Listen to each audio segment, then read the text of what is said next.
মোৰ কথাবোৰ শুনা পাইছেনে?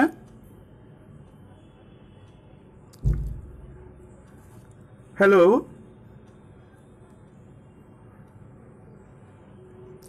হেল্ল'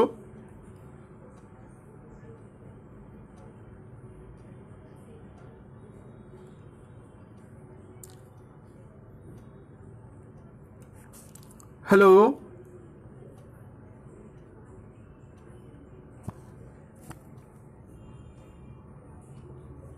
হেল্ল'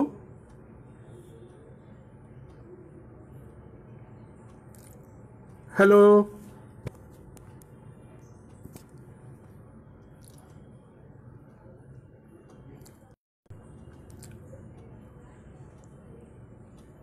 হেল্ল'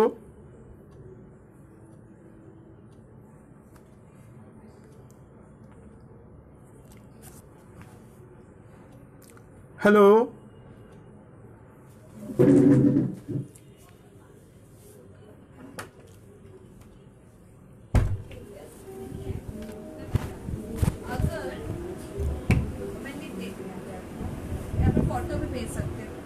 কথাটা কিভাবে শুনতে পারবে একটু একটু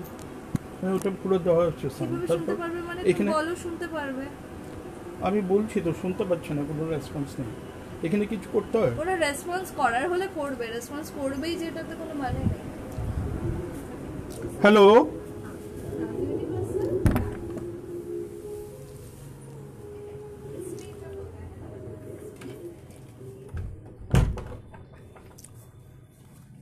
হ্যালো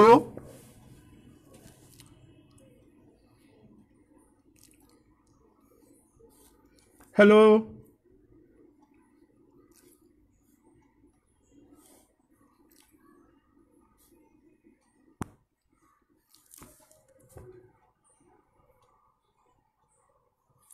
হেল্ল' কথা শুনিব পাইছেনে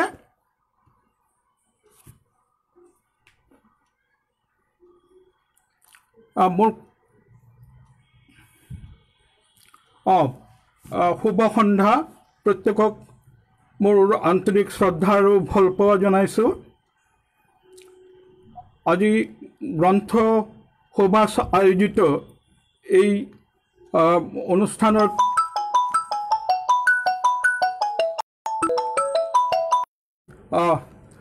প্ৰত্যেকক নমস্কাৰ জনাইছোঁ শুভ সন্ধ্যা গ্ৰন্থ সভা আয়োজিত এই অনুষ্ঠানত উপস্থিত থাকিব পাৰি মই অত্যন্ত আনন্দিত আজি মই অনুবাদ সম্পৰ্কে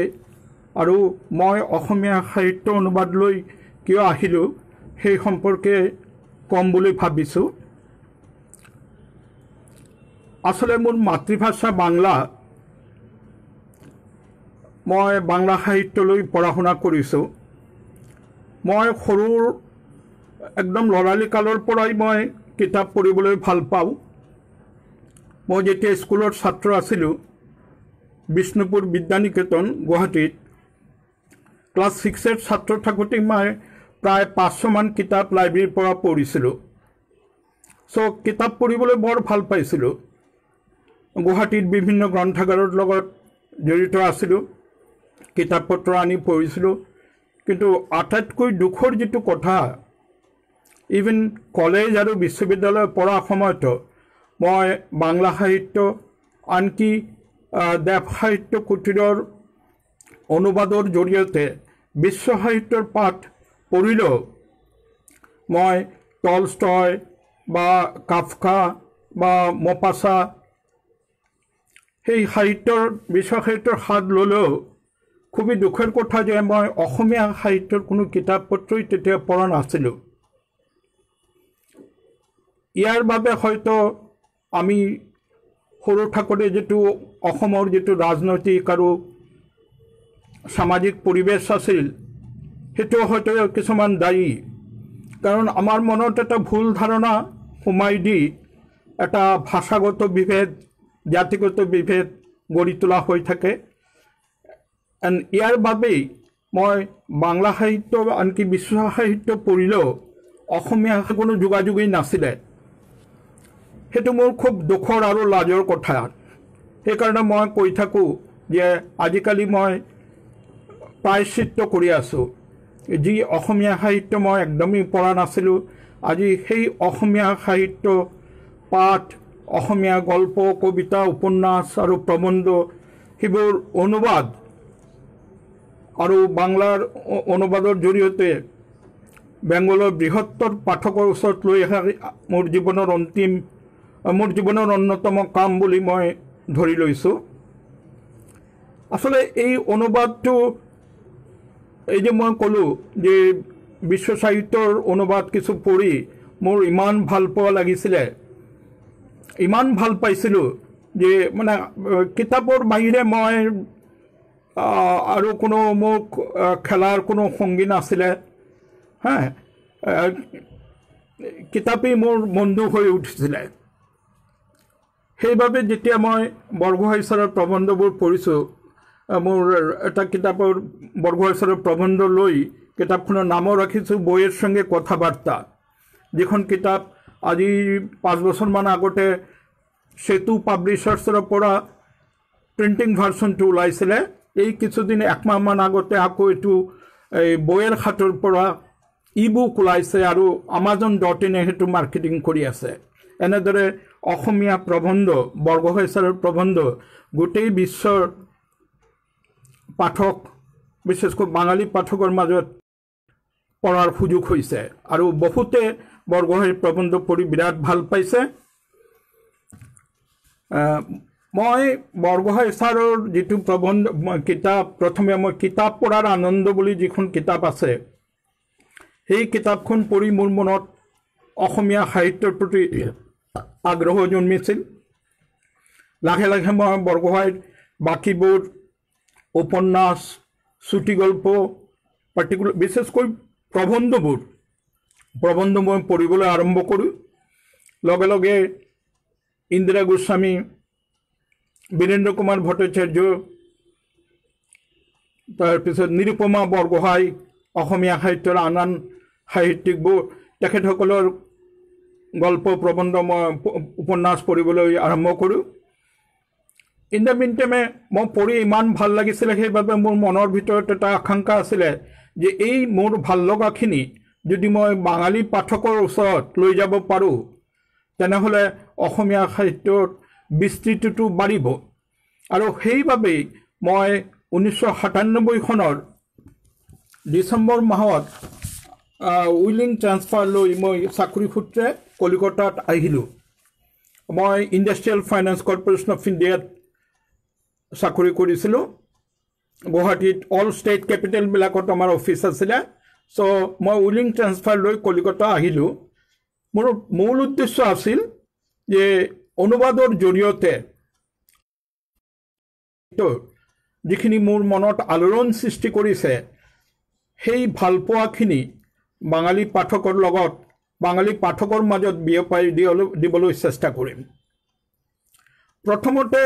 মই ইমান ৰেছপন্স পোৱা নাছিলোঁ। আনকি বহুতে সুধিছিলে যে আপুনি অসমৰ পৰা আহিছে,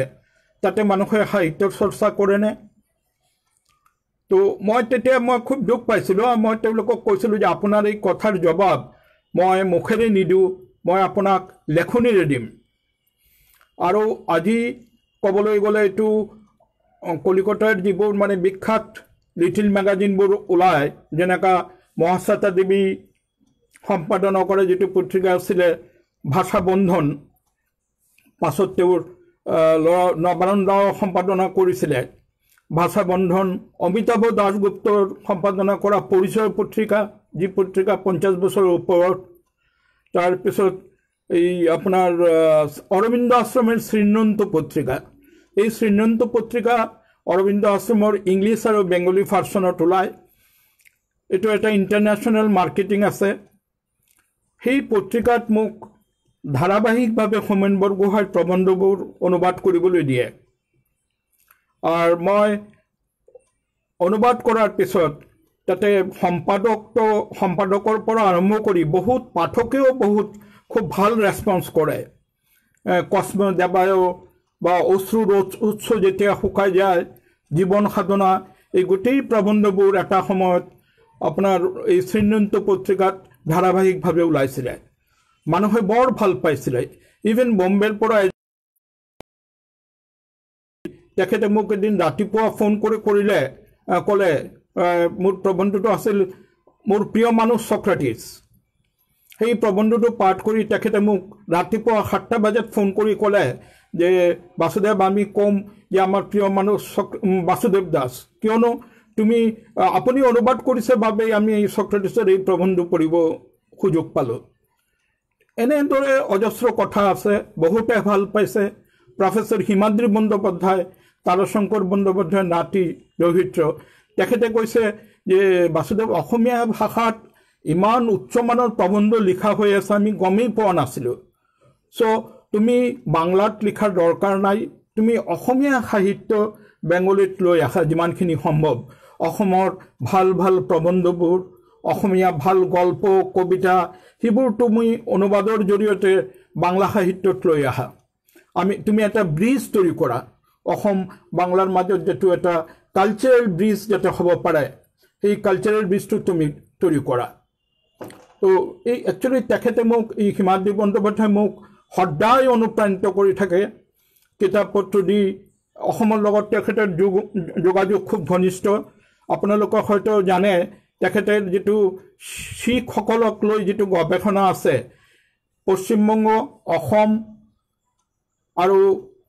উৰিষ্যা এই তিনিটা ষ্টেটৰ শিখসকলৰ সোশিয়োলজিক্যাল পলিটিক্যাল আৰু ইকনমিক ইস্যুলৈ তেখেতে এখন ডাঙৰ গৱেষণাধৰ্মী কিতাপ লিখিছে সেই কিতাপখন মানে নগেন শইকীয়া ছাৰ ইন্দিৰা গোস্বামী ডক্টৰ জিতেন দাস খুব উচ্ছ্বসিতভাৱে প্ৰশংসা কৰিছে সো এই হেৰিখিনি যে আসল অনুপ্ৰেৰণাখিনি এই অসমীয়া সাহিত্যৰ লগত বাংলা সাহিত্যৰ এটা সম্প্ৰীতিৰ বান্ধন গঢ়ি তুলিবলৈ মই মূল অনুপ্ৰেৰণা কিন্তু মই প্ৰফেসৰ হিমাদ্ৰী বন্দ্যোপাধ্যায়ৰ পৰাই পাইছোঁ সো মোৰ যেটো প্ৰথম প্ৰশ্ন আছিলে যে মোৰ জন্মস্থান একচুয়ালি নগাঁও যমুনামুখৰ নগাঁও আমি যেতিয়া মোৰ যেতিয়া ক্লাছ 7ত পঢ়ো তেতিয়াই আমি গুৱাহাটীত আহি গৈছিলোঁ দেউতাৰ কৰ্মসূত্ৰত আহি তাতেই পঢ়া শুনা আল্টিমেটলি কটন কলেজৰ পৰা মই বাংলা সাহিত্যৰ লৈ অনাৰ্স লৈ পাছ কৰি তাৰপিছত গুৱাহাটী ইউনিভাৰ্চিটিত সেই আন্দোলনৰ সময়ত পঢ়াৰ সময়ত মই IFCত চাকৰি পালোঁ ইণ্ডাষ্ট্ৰিয়েল ফাইনেন্স তো মোৰ ফিনান্সিয়েল কণ্ডিশ্যন বৰ বেয়া আছিলে সেইকাৰণে মই বাধ্য হ'লোঁ চাকৰিত জইন কৰিবলৈ মোৰ মানে আৰু ইয়াৰ মাজতে ইয়াতে আহি ডাঙৰ এটা স্কোপ পাই গ'ল অসম কলিকতাৰ যিবোৰ লিটিল মেগাজিনবোৰ আছিল আপোনাৰ মই আগতে কেইটামান নাম অলৰেডি ক'লোঁ পৰিচয় পত্ৰিকা তাৰপিছত আপোনাৰ এই গধূলি মন অমৃতলোক ভাষাবন্ধন ভাষানগৰ এই ধৰণৰ অজস্ৰ মই বছৰে প্ৰায় পূজা সংখ্যাত প্ৰতিটো পূজা সংখ্যাত মই 30টা মান গল্প অনুবাদ কৰিছোঁ গল্প প্ৰবন্ধ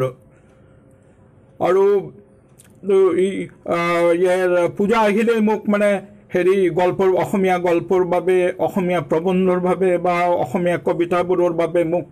অনুবাদৰ বাবে ৰিকুৱেষ্ট কৰে মই খুব ভাল পাওঁ মই ৰেগুলাৰ লিখি থাকোঁ তেওঁলোকৰ লগত এনেদৰে মই কলিকতা আহি লাহে লাহে কলিকতাৰ লিটিল মেগাজিনবোৰৰ লগত নিজক সংযুক্ত কৰিলোঁ আৰু এই সাহিত্যৰ চৰ্চা এই যে সৰু থাকোঁতে মই ক'লোঁ যে কিতাপ পঢ়াৰ প্ৰতি আগ্ৰহ আছিলে তাৰপিছত বৰগোহাঁই ছাৰৰ কিতাপবোৰ পঢ়ি আৰু অসমীয়া সাহিত্যৰ যিমানবোৰ মানে লাখত ল'বলগীয়া সাহিত্যিক আছে তেওঁলোকৰ মোটামুটিকৈ মই প্ৰত্যেকৰে প্ৰায় পঢ়িছোঁ মোক খুব আলোড়িত কৰিছে আৰু সেই আলোড়নৰ পৰাই সেই ভাল পোৱাৰ পৰাই মই লাহে ধীৰে মোৰ ভাল পোৱাৰ এটা শ্বেয়াৰ এটা অংশ মই বাংলাৰ পাঠকক দিবলৈ সাজু হৈ আছোঁ আৰু মই সেই অনুযায়ী কাম কৰি আছোঁ এই কেইদিন আগৰ ঘটনা মনোজ গোস্বামীৰ এটা গল্প ভাইৰাছ নামৰ গল্প এইটো লিখিছিলে ফেচবুকত ওলাৱাৰ পিছত মই গল্পটো খুব ভাল লাগিল মই আগতো মনোজ গোস্বামীৰ 30টা গল্প লৈ মোৰ এটা সংকলন ওলাইছে এণ্ড সেই সংকলনখন পশ্চিমবংগৰ পাঠকে বৰ ভাল পাইছে ইভেন আপোনাৰ এই সমীৰণ বৰুৱা আহি আছে গল্পটো মানে ইয়াত বহুত খুবই জনপ্ৰিয় হৈছিলে আৰু মই ভাইৰাছ যেতিয়াও অনুবাদ কৰি মই বাংলাৰ প্ৰখ্যাত সাহিত্যিক অমৰ মিত্ৰক পঠাইছিলোঁ অমৰ দাক গল্পটো পঢ়ি ইমান ভাল পালে যে মোক ক'লে বাস্তৱ গল্পটোৰ অসাধাৰণ গল্প মই এটা ভাল লিটিল মেগাজিনত অনলাইন মেগাজিনত দি আছোঁ আল্টিমেটলি ইয়াতে তৃতীয় নম্বৰ প্লেটফৰ্ম নামৰ এটা মেগাজিনত ওলালে তো এনেদৰে এই কিছুদিন আগতে আপোনাৰ হেৰি এছে থংছে দৰ্জেৰ যেটো এই মৃত্যু নামৰ এটা গল্প এটা ভাষাৰ ব্যৱহাৰ নহৈ কেনেকা ভাষাটোৰ মৃত্যু হ'ল সেই গল্পটো মই অনুবাদ কৰিছোঁ এইটো অনলাইন মেগাজিনত ওলাইছে মানুহে বৰ ভাল পাইছে আৰু মই কৈছোঁ অলৰেডি যে এই গল্পটো এই যে এছে থংছে ছাৰৰ এই গল্পটো অকলে অসমীয়া সাহিত্যৰ নহয় এইটো গোটেই ভাৰতীয় সাহিত্যৰ এটা লেখত ল'বলগীয়া গল্প কাৰণ এটা মেইন ষ্ট্ৰীমৰ ভাষা পাৰ্টিকুলাৰলি আমি জানো যে আমাৰ হিন্দীৰ ছাপোৰ্ট কিছুমান ৰিজনেল লেংগুৱেজ ভালদৰে উঠি আহিব পৰা নাই সেই কথাখিনি এই এছে থংছে ছাৰৰ গল্পত বৰ ধুনীয়াকৈ আহিছে সেইটো অকলে অৰুণাচলৰ কোনো উপভাষা নহয় পৃথিৱীৰ যিকোনো এটা উপভাষা হ'ব পাৰে এটা মেইন ষ্ট্ৰীমৰ ভাষাৰ ছাপোৰ্ট কেনেকুৱা এটা ভাষা নাইকিয়া হৈ যায় লাহে লাহে মানুহৰ মুখৰ পৰা সেই দুখ আৰু বেদনাটো গল্পটোত বৰ ভালদৰে ফুটি উঠিছে মোৰ সেয়া মনত পেলাই দিয়ে বিখ্যাত ফৰাচী লেখক আলফোন্স ডোডেৰ যেটো ইংলিছত ট্ৰান্সলেট হোৱা দ্য লাষ্ট লেসন ষ্টৰীটো যেটো CBSE ক্লাছ 12ত সেইটো টেক্সট বুক আছে অল ইণ্ডিয়াত মই নিৰুপমা বৰগোহাঁই আৰু এজন অসমৰ প্ৰখ্যাত সাহিত্যিক নিৰুপমা বৰগোহাঁইৰ মই প্ৰায় গোটেইবিলাক উপন্যাস পঢ়িছোঁ আৰু তেখেতৰ উপন্যাসৰ যেটো নাৰীৰ প্ৰতি যেটো সমবেদনা আৰু এটা মানৱিক দৃষ্টিভংগী সেই দৃষ্টিভংগীটো মোক সঁচাকৈ বৰ আকৃষ্ট কৰে তেখেতৰ যেটো ঠিকনা নামেৰ যেটো গল্প এটো মোৰ প্ৰথম যেটো কালেকশ্যন ওলাইছিলে নিৰ্বাচিত অসমীয়া গল্প সংকলন তাতে সেই গল্পটো আছিলে মোৰ ইয়াৰ সেদিনা তাৰ মানে মোৰ পাব্লিশ্বাৰৰ গুৱাহাটীত তেওঁ কৈছিলে তেওঁৰ বক্তব্যত যে আমি ন্যাশনাল ইন্টিগ্ৰেশনৰ ওপৰত ইমান কথা কৈ থাকোঁ কিন্তু হিবিলাক নকৈ যদি নিৰুপমা বৰগোহাঁইৰ এই গল্পটো যদি আমি জেৰক্স কৰি ডিস্ট্ৰিবিউট কৰোঁ তেনেহ'লে মই ভাবোঁ আমাৰ জাতীয় সংস্কৃতিৰ বাবে হি এটা ডাঙৰ ভূমিকা ল'ব পাৰিব তো তেনেদৰে মই ইন্দিৰা গোস্বামীক খুব ওচৰত পৰা চোৱাৰ সৌভাগ্য হৈছে ইন্দিৰা গোস্বামীৰ বহুত গোটেইবোৰ উপন্যাস গল্প বেছিভাগ গল্প মই পঢ়িছোঁ মই 18টা মান গল্প ইন্দিৰা বাইদেউৰ অনুবাদ কৰিছোঁ যেতিয়া কলিকতা আহিছিল ইন্দিৰা বাইদেউ মোক ফোন কৰিছিলে মই তেখেতৰ ঘৰতো গৈছিলোঁ বিশেষকৈ তেখেতৰ সংস্কাৰ যেটো গল্প এই সংস্কাৰ গল্পটো অকলে ভাৰতীয় সাহিত্য নহয় বিশ্ব সাহিত্যত এটা উল্লেখযোগ্য স্থান পাব পাৰে বৰগোহাঁইৰ প্ৰবন্ধটো মই কৈছোঁ মই কৰি আছোঁ মই 50টা মান প্ৰবন্ধ বৰগোহাঁইৰ অনুবাদ কৰিছোঁ এই ডিসেম্বৰ মাহত আকৌ তেখেতৰ যেটো উপন্যাস আপোনাৰ এই মোৰ অলৰেডি আগতে হেৰিখন ওলাইছে মৎস্যগন্ধা ওলাইছে মোৰ অনুবাদত মৎস্যগন্ধা হাউদৰ পুতেকে নাও মেলি যায় তাৰপিছত এই আগামী এই হেৰিখন ডিসেম্বৰত এই তেখেতৰ মোৰ হৃদয় এখন যুদ্ধক্ষেত্ৰ বাংলা অনুবাদটো ওলাব লগতে আত্মানুসন্ধান আগতে ওলাইছিলে কিন্তু হেতু আকৌ ভালদৰে ওলাব এটা কলিকতাৰ বিখ্যাত পাব্লিশ্বাৰ প্ৰতিভাসে কৰিব আৰু তাৰ লগতে মোৰ অনুবাদত 51টা অসমীয়া গল্পৰ সংকলন এটা ওলাব আচ্ছা এতিয়া মোক খুদে শংকৰদেৱ সম্পৰ্কে শংকৰদেৱ আমি যেতিয়া স্কুলত পঢ়িছিলোঁ তেতিয়া মোৰ বাংলা আমাৰ এটা শংকৰদেৱৰ নামৰ এটা টেক্সট আছিলে মোৰ এতিয়া মনত আছে 1449 খ্ৰীষ্টাব্দ শংকৰদেৱৰ দাদী খেৰচুতি আৰু পিতা সত্যসন্ধা পিতা কুসুম্বৰ ভূঞা আৰু মাতা সত্যসন্ধা। তো মই আপোনালোকে জানি সুখী হ'ব, শংকৰদেৱৰ ওপৰত মই এটা ধাৰাবাহিক লিখি আছোঁ বেংগলীত, মৌলিক লেখা। সেইখন শিলচৰৰ বাৰ্তালিপি এটা পোৰ্টেল মেগাজিন, তাতে ধাৰাবাহিকভাৱে ওলাই আছে প্ৰতি দেওবাৰে। অলৰেডি 4টা এপিছড ওলালে। কিতাপখন, এই ধাৰাবাহিকখন কমপ্লিট হোৱাৰ পিছত তেওঁলোকে কিতাপ আকাৰে কৰিব বুলি কৈছে। মোৰ এইটো ভাল লাগিছে যে বৰাক ভেলীৰ পৰা যে এইটো ওলাই আছে, কাৰণ মই বিচাৰোঁ বৰাক আৰু ব্ৰহ্মপুত্ৰ ভেলী এই দুটাৰ মাজত এটা সম্পৰ্কৰ বান্ধন আৰু জোৰদাৰ কৰিবলৈ আৰু শক্তিশালী কৰি তোলাৰ বাবে খুব প্ৰয়োজন আছে।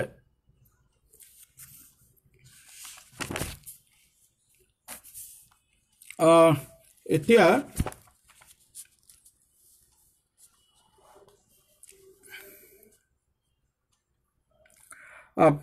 মোক কোৱা হৈছে যে প্ৰায় সকলো লেখকেই সাধাৰণতে কবিতাৰে তেখেতসকলৰ সাহিত্যিক জীৱনৰ শুভাৰম্ভ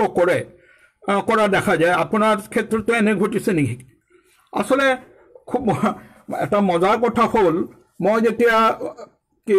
দেশ পত্ৰিকা পঢ়িছিলোঁ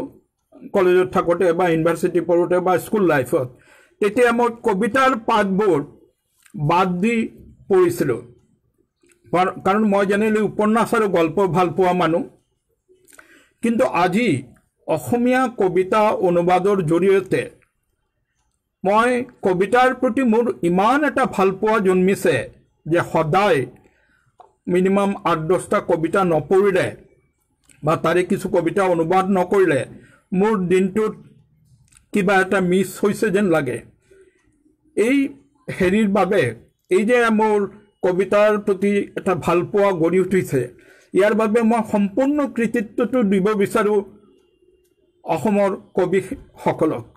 কাৰণ আপোনালোকে যদি আপোনাৰ কবিতাবোৰেৰে মোক অনুবাদৰ সুযোগ দি সহায় নকৰিলেহেঁতেন, তেনেহ'লে হয়তো মই কেতিয়াও কবিতাৰ প্ৰতি আকৃষ্ট নহ'লোহেঁতেন। আজি বীৰেশ্বৰ বৰুৱাৰ কবিতা কওক বা সনন্ত তাঁতী, সমীৰ তাঁতী, হৰেকৃষ্ণ ডেকা, নীলিম কুমাৰৰ মই অজস্ৰ কবিতা ভাষানগৰত অনুবাদ কৰিছোঁ। 50টা কবিতা মই অলৰেডি অনুবাদ কৰি দিছোঁ। প্ৰাণজিৎ বৰাৰ কবিতা 10টা কবিতা একেলগতে ভাষানগৰত ওলাইছে। সনন্ত তাঁতীৰো 10টা কবিতা ভাষানগৰত ওলাইছে। ভাষানগৰ কলিকতাৰ এটা বিখ্যাত পত্ৰিকা, সম্পাদক হ'ল সুবোধ সৰকাৰ, কবি সুবোধ সৰকাৰ। ইনিচিয়েলি তেখেত আৰু তেখেতৰ মিছেছ আছিলে এই সম্পাদনৰ লগত জড়িত, কিন্তু তেখেতে মিছেছটো ঢুকালে, এতিয়া সুবোধা হেৰি কৰি আছে। মই প্ৰায় অলমষ্ট প্ৰতিটো সংখ্যাতে অসমীয়া কবিতাৰ অনুবাদ থাকে। ইয়াৰ ডিজিটেলাইজড সংস্কৰণ ওলাই আছে। ডিজিটেলাইজড সংস্কৰণ কুশল দত্ত, তাৰপিছত আপোনাৰ কৌস্তভমণি শইকীয়া, সৌৰভ শইকীয়া, তেখেতসকলৰ কবিতাৰ অনুবাদ ওলাইছে। আৰু ইভেন ৰুদ্ৰ সিং মটকৰ কবিতাৰো অনুবাদ ওলাইছে। আৰু বাংলাদেশৰ প্ৰতি মোৰ এটা ভাল লিংক হৈ গৈছে। তাৰমানে মই 2012 চনত নেকি প্ৰথম ঢাকা বিশ্ববিদ্যালয়ত হৈছিল বিশ্ব বংগ সন্মিলনৰ আয়োজিত ছেমিনাৰত মোক মাতিছিলে তেখেতসকলে। আৰু তাতে মোৰ বক্তব্য আছিলে 19 শতকৰ অসম বাংলাৰ সাংস্কৃতিক সমন্বয়। তো সেইটো মানুহে বৰ ভাল পাইছিলে। আৰু মই তাতে আনন্দৰাম বৰুৱাৰ কথা কৈছিলোঁ, যাৰ নামত বাংলাদেশত বৰুৱা পুখুৰী স্থাপন কৰা হৈছে। মানে মানুহ এজন মেজিষ্ট্ৰেটক কিমান ভাল পালে, ইমান বছৰ পিছতে তেওঁৰ নামত এটা পুখুৰী থাকে, মানে সেইটো আমি আনন্দৰাম বৰুৱাৰ ওপৰত কিমান শ্ৰদ্ধাবোধ থাকিলে এইটো হয়, এইটো আমি ইয়াৰ পৰাই ক'ব পাৰোঁ। আৰু অকলে সেয়াই নহয়, আমি জানো বিষ্ণু ৰাভাৰ জন্ম হৈছিল ঢাকাত। তো এনেদৰে বাংলাদেশৰ লগত ঢাকাৰ লগত এই বিষ্ণু ৰাভাৰ বা আপোনাৰ এই আনন্দৰাম বৰুৱাৰ এটা ধুনীয়া এটা সম্পৰ্ক আছিলে। আৰু আমি জানো যে ভূপেন হাজৰিকাক বাংলাদেশৰ মানুহে বাংলাদেশেৰ গায়কৰ শ্ৰোতাসকলে বৰ শ্ৰদ্ধা কৰে, বৰ ভাল পায়। বাংলাদেশেৰ আটাইতকৈ শ্ৰেষ্ঠ সন্মানখিনি মৰণোত্তৰ পুৰস্কাৰ হিচাপে ভূপেন হাজৰিকাক দিয়া হৈছে। আৰু এবাৰ মোৰ মনত আছে কলিকতা বুক ফেয়াৰত মোৰ এজন বাংলাদেশেৰ পেভিলিয়নৰ এজন মানুহে মোক ক'লে যে আপুনি ভূপেন হাজৰিকাৰ গানবিলাক মোক সংগ্ৰহ কৰি দিব পাৰিব নেকি? মই ক'লো আপুনি এই পাৰ্ক ষ্ট্ৰীটত খবৰ কৰিলেই পাই যাব, মই আপোনাক বোলে নহয় মোৰ অসমীয়া বেংগলীবোৰ নালাগে, মোৰ অসমীয়া অৰিজিনেলবোৰ লাগে, বেংগলীবিলাক মোৰ তাতে আছেই। মই তেতিয়াই গম পাইছিলোঁ যে বাংলাদেশৰ মানুহ ভূপেন হাজৰিকাক কিমান ভাল পায়। তো তাৰপিছত এটা কোৱেশ্চন আছে যে এজন লেখকৰ সাহিত্য সাধনা বা সৃষ্টিৰ আড়ালে নিৰ্দিষ্ট কাৰোবাৰ অনুপ্ৰেৰণা থাকে বলে সাধাৰণতে কোৱা হয়। আপোনাৰ ক্ষেত্ৰত এই কথা কিমান সঁচা? আসলে এই অনুপ্ৰেৰণা মই মোৰ মিছেছৰ কথা ক'বই লাগিব, কাৰণ মই চাকৰিৰ পৰা যেতিয়া মই 2008ত মোৰ ছোৱালী তেতিয়া মাত্ৰ ক্লাছ 8ত পঢ়ে, আৰু মই অকলে ফেমিলিৰ আৰ্নিং মেম্বাৰ, আৰু কলিকতাৰ এটা ঠাইত মই চাকৰিটো যেতিয়া বাদ দি VRS লৈ ল'লোঁ দুদিনৰ ডিচিশ্যনত, তেতিয়াই কিন্তু মোক মিছেছে কোনো ৰকম বাধা নিদি, কাৰণ আৰু 12 বছৰ চাকৰি তেতিয়াও বাকী আছিলে, আৰু চেণ্ট্ৰেল গভৰ্ণমেণ্টৰ মিনিষ্টাৰ অফ ফাইনেন্সৰ নিচিনা চাকৰি। মোক ক'লে যে নহয়, তুমি তোমাৰ যেটো ভাল লাগে, তুমি যদি অনুবাদ কৰি ভাল পোৱা, সাহিত্য চৰ্চা কৰি ভাল পোৱা, তেনেহ'লে তুমি VRS লৈ ল'ব পৰা, আমাৰ কোনো অসুবিধা নাই। এই কথাখিনি, কাৰণ তেতিয়া মানে ছোৱালী ক্লাছ 8ত তেওঁৰ পঢ়া শুনাৰ ফিউচাৰ দায়িত্ব বা গোটেই ফেমিলিৰ দায়িত্ব, সেইবিলাক চায়ো যে মোক মানে মোৰ ইচ্ছাত বাধা নিদি মোক অনুপ্ৰেৰণাই যোগালে, ইয়াৰ বাবে মই পৰিবাৰৰ ওচৰত পৰিবাৰৰ প্ৰত্যেকৰ ওচৰত মই সঁচাকৈ কৃতজ্ঞ। আৰু তেওঁলোকৰ অনুপ্ৰেৰণা, মোৰ মেছেজ নিজেও ৰবীন্দ্ৰ সংগীত খুব ভাল পায়, ৰবীন্দ্ৰ সংগীত চৰ্চা কৰি আহিছে দীৰ্ঘকাল। চ' আমাৰ ঘৰত, আৰু মই একচুৱেলি মূল অনুপ্ৰেৰণা মোৰ মাৰ কথা ক'ব লাগিব। মই যেতিয়া সৰু ক্লাছ 5-6ত পঢ়োঁ, তেতিয়া মই দেখিছোঁ মা অসম্ভৱ কিতাপ পত্ৰ পঢ়িছে, গোটেই দিনটো কিতাপ লৈ বহি আছিলে। মোৰ তো পাৰ্চনেল নিজা লাইব্ৰেৰী আছে, তাতে অজস্ৰ কিতাপ পত্ৰ আছে। মই মাৰ মৃত্যুৰ আগদিনা পৰ্যন্ত কিতাপ পঢ়ি গৈছে। তো মাৰ এই উৎসাহখিনি, এই অনুপ্ৰেৰণাখিনি মোক ইনডাইৰেক্টলি সহায় কৰিছে।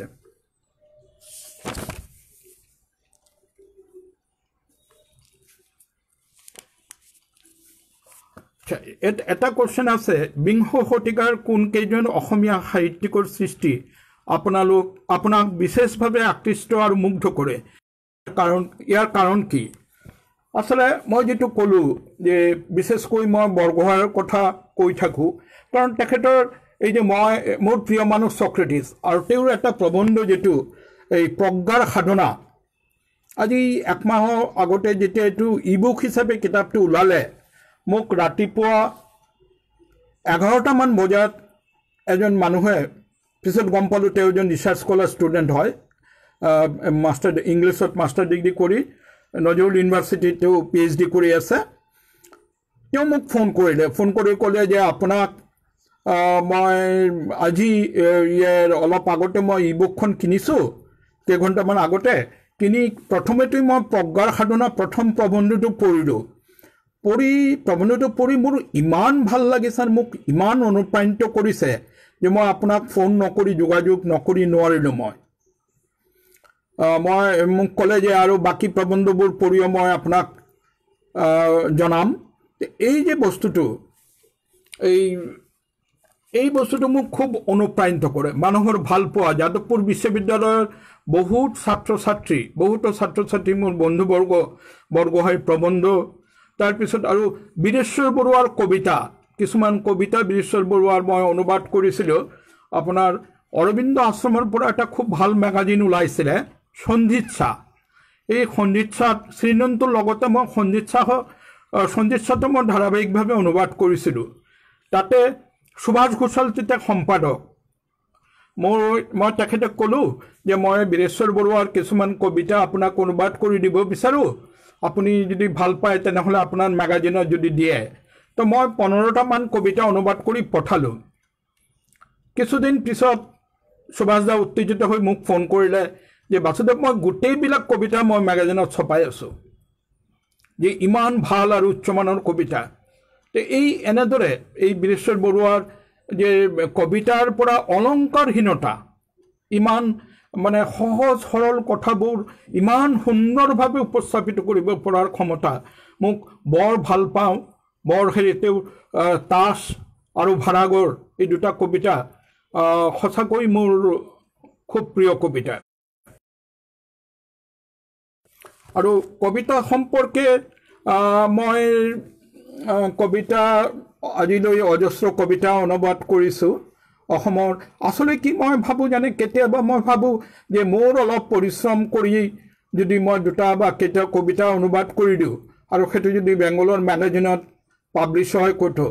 আৰু তাৰ বাবে যদি অসমৰ এজন কবি অনুপ্ৰাণিত হয়, তেনেহ'লে ইয়াতকৈ আৰু ডাঙৰ কথা হ'ব নোৱাৰে। তো সেইবাবেই মই যিমানেই পাইছোঁ মই অনুবাদ কৰি গৈছোঁ। খুব মোৰ অলৰেডি আপোনাৰ অৱনী চক্ৰৱৰ্তীৰ 50টা কবিতাৰ অনুবাদ ওলাইছে। তাৰপিছত আপোনাৰ এই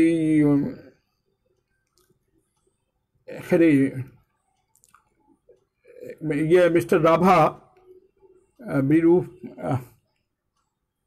নামটো পাহৰিলোঁ মই, আচৰিত কথা। এই ৰাভাৰ 50টা কবিতাৰ অনুবাদো কিতাপ আকাৰে ওলাইছে। আৰু সোনকালে আপোনালোকৰ হয়তো বিজ্ঞাপনত চাইছে ফেচবুকত যে প্ৰাণজিৎ বৰা 50টা কবিতা 60টা কবিতালৈ অনুবাদৰ কালেকশ্যন এটা ওলাব মোৰ অনুবাদত। মই নীলম কুমাৰৰ 50টা কবিতাৰ অনুবাদ কৰিছোঁ। আৰু আপোনাৰ অৰ্চনা পূজাৰী, তাৰপিছত আপোনাৰ প্ৰদীপ শইকীয়া ডাঙৰীয়া আৰু গংগামোহন মিলি এই তেওঁলোকৰ কবিতা অনুবাদ কৰিছোঁ। কিন্তু ইয়াতে এটা বস্তু মোৰ কেতিয়াবা খুব দুখ লাগে, যিহেতু মই খুব আগবাঢ়ি যাওঁ অনুবাদৰ ক্ষেত্ৰত। আচলতে অসম বুলি ক'লেই মই বাকী গোটেইবিলাক বস্তু মই পাহৰি যাওঁ। সেইটো মোৰ ইমান আৱেগিক কৰি তোলে যে তাৰ বাবে মই যুক্তি বা কোনো ধৰণৰ হেৰিভাৱে মই নাভাবোঁ। সেইটো ক'বাবে কেতিয়াবা মোৰ এনেকুৱা হৈছে যে মই ধৰক কিছুমানৰ কবিতা আগবাঢ়ি যোৱাৰ অনুবাদ কৰাৰ বাবে মই বহু দূৰ আগবাঢ়ি গৈছোঁ। কিন্তু অন দ্য আদাৰ হেণ্ড কিছুমানে ধৰক মোৰ এই প্ৰয়াসটোক ইমান চিপ বুলি বিৰিঞ্চি ৰাভা, এক্সট্ৰিমলি চৰি, মই নামটো আজিকালি চুগাৰৰ বাবে মই একদম মেমৰি বৰ ফেইল কৰিবলগীয়া হৈছে। বিৰিঞ্চি বেয়া পাব হয়তো শুনিলে যে তোৰ নামটো পাহৰি গ'লোঁ। তো সেই বস্তুটো কৰোঁতে মই কিছুমানৰ ক্ষেত্ৰত বৰ দুখ লাগিছে যে মই ইফালে অনুবাদ ৰেডি কৰি দিছোঁ, হেৰি কৰি দিছোঁ, কিন্তু তেওঁলোকৰ পৰা মানে ইভেন বাৰ এনে মই দিনৰ পিছত মই ফোন কৰি গৈছোঁ, ফোনটো লাইনটো পৰ্যন্ত কাটি দিছে। আৰু সেইটো বস্তু মোক খুব দুখ দিছে যে মই কৈছোঁ, মোৰ অসমৰ কিছুমান বন্ধু বান্ধৱক কৈছোঁ যে আপোনাক কিছুমান মানুহে হয়তো মানে মোক বোলে বাসুদেৱ দাসক আকৌ জোৰকৈ ক'ব নালাগে, তেওঁক মানে ক'লেই হ'ল তেওঁ মানে কৰি দি দিয়ে, মানে যেন মানে খুব আচলতে এইটো চিপৰ কথা নহয়। মই তেওঁলোকক হয়তো মোৰ আৱেগটোক উপলব্ধি কৰিব পৰা নাই, যে এই বস্তুটোক মই বেছ কৰি অবভিয়াছলি মই যিহেতু জীয়াৰ থকা এবিলিটিটো দৰকাৰ, তো সেইবাবে মই কিছুমান প্ৰফেশ্যনেল কাম কৰি আছোঁ ডেফিনেটলি। কাৰণ মোৰ এটা কম্পিউটাৰৰ খৰচ আছে বা জীয়াই থকাৰ বাবে, যিহেতু মই চাকৰি এৰি দিলোঁ, মোৰ ঘৰত আৰু চাকৰি কৰা কেউ নাই, অকলে মই পেঞ্চনৰ ওপৰত ডিপেণ্ডেণ্ট। কাজেই মোৰ এটা ফেমিলি চলোৱাৰ বাবে মই প্ৰফেশ্যনেল কিছুমান কাম কৰি আছোঁ। এই নহয় যে মই একেবাৰে 100% কমাৰ্চিয়েল হৈ গৈছোঁ, পইচা নাপালে মই এটা লাইনো অনুবাদ নকৰোঁ, সেইটো কোনো কথাই নহয়। মই অসমৰ যিবিলাক সৃষ্টিবোৰ আছে, যি সৃষ্টিবোৰ বাহিৰত আহিলে অসম গৌৰৱান্বিত হ'ব, লগতে বাংলা সাহিত্য সমৃদ্ধ হ'ব, সেইবোৰ লগত আৰু পইচাৰ কোনো কথা নাই। কিন্তু ধৰক আজি বহুতে মোৰ কবিতা বা হেৰি পঠাই দিছে, মই 5-10টা কবিতা মই অনুবাদ কৰি দিব পাৰোঁ, 4-5টা কবিতা। কিন্তু কোনোবা ধৰক 50টা কবিতা প্ৰফেশ্যনেলি কৰিবলগীয়া বাধ্য হয়। এনিৱে, তো সেই বস্তুটো কেতিয়াবা হেৰি লাগে যে অনুবাদ কৰোঁ, কিন্তু মই ফোন কৰি যাওঁ, যাৰ কবিতা অনুবাদ কৰিছে তেওঁ মানে ফোনটো ধৰিবলৈ টান পায় বা কমিউনিকেট কৰিবলৈ মোৰ লগতে টান পায়। কিন্তু আন নম্বৰৰ পৰা ফোন কৰিলে ফোন ধৰে, আকৌ কয় যে ঠিক আছে মই কৰি আছোঁ, তাৰপিছত আৰু নকৰে। এই কিছুমান ঘটনা ঘটে, কিন্তু এইটো বাৰু খুবেই কম। মই মেক্সিমাম অসমৰ বহু মানুহৰ পৰা ভাল পোৱা পাইছোঁ। আপোনালোকে সঘনাই মোক ইনস্পায়াৰ কৰি আছে। ইয়াতে মই অৰবিন্দ ৰাজখোৱাৰ কথা ক'ব বিচাৰোঁ। অৰবিন্দ ৰাজখোৱা আৰু নৰ্থ লখিমপুৰ কলেজৰ অসমীয়া ডিপাৰ্টমেণ্ট, তেওঁলোকে মোক এবাৰ মাতিছিলে, মই গৈছিলোঁ অসমীয়া মিথ আৰু বাংলা মিথৰ ওপৰত কম্পাৰেটিভ এটা ষ্টাডিত মই এটা ৰিচাৰ্চ পেপাৰ পঢ়িবলৈ। তো মই ইমান ভাল পোৱা পাইছোঁ যে আজি কেইবছৰ হৈ যোৱা সত্ত্বেও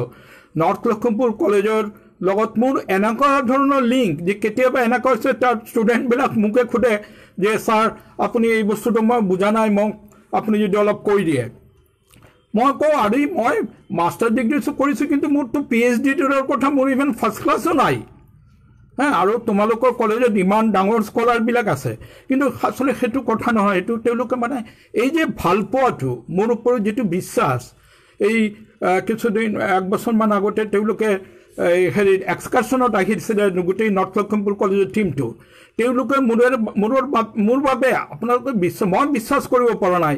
গোটেইবিলাক অলমষ্ট বেছিভাগ বিখ্যাত কবিতাৰ যিবিলাক সংকলন ওলাইছে, অসমীয়া কবিতাৰ সংকলন, অসম প্ৰকাশন পৰিষদ বা এই যে আপোনাৰ ৰাজীৱ বৰা সম্পাদনা কৰা আৰু আনে হেৰি কৰা যে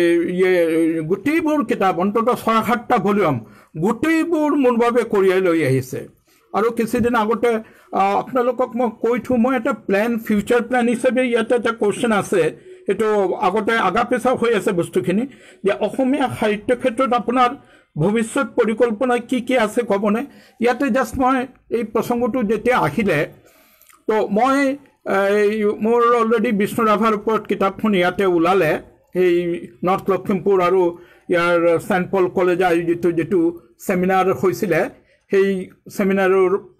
কিতাপখন ওলালে। আৰু তাৰ পৰাই মই এটা প্লেন লৈছোঁ যে অসমৰ বিশেষকৈ 19th century আৰু তাৰ পিছৰ অসমৰ কিছুমান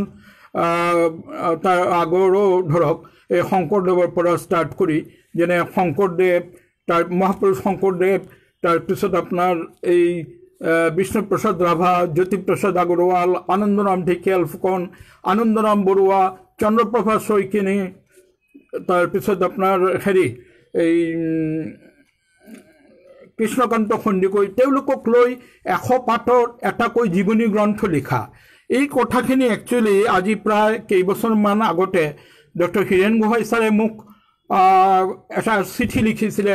বেংগলীত খুব ধুনীয়াকৈ চিঠি লিখিছে। তাতে তেখেতে মোক কৈছিলে যে বাসুদেৱ, তুমি 19th century আৰু অসমৰ এইকেইজন গ্ৰেটমেনক লৈ তুমি যদি বেংগলীত এটা লিখা খুব ভাল হয়। এই পৰিকল্পনাখিনি মোৰ মূৰত আছিলে। তো এইবাৰ মই আৰম্ভ কৰিলোঁ। মই ফেচবুকত এটা হেৰিও লিখিছিলোঁ। তো মই অৰবিন্দক কওঁতে, অৰবিন্দ মোক কৃষ্ণকান্ত সন্দিকৈৰ ওপৰত এই আব্দুল ছাত্তাৰৰ যিখন কিতাপ আছে, তেখেতে সেইটো জেৰক্স কৰি ধুনীয়াকৈ হেৰি কৰি এই লকডাউনৰ মাজতে মোক পঠাই দিলে। অকলে এয়াই নহয়, প্ৰশান্ত গোস্বামী নামৰ গুৱাহাটীৰ এজন মানুহ মোৰ ফেচবুকৰ থ্ৰুত যোগাযোগ। মই চালোঁ কিতাপ পত্ৰৰ মাজত, তেওঁৰ ঘৰত কিতাপৰ মাজত কৃষ্ণকান্ত সন্দিকৈৰ ওপৰত কিবা কিতাপ এটা আছে। মই লগে লগে ফেচবুকত কণ্টেক্ট কৰি লিখিলোঁ, মোক তেওঁ মহেন্দ্ৰ বৰাৰ এটা প্ৰবন্ধ, প্ৰায় 15 পেজৰমান প্ৰবন্ধ মোক জেৰক্স কৰি হোৱাটছআপত পঠাই দিলে। এই যে ভালপোৱাখিনি,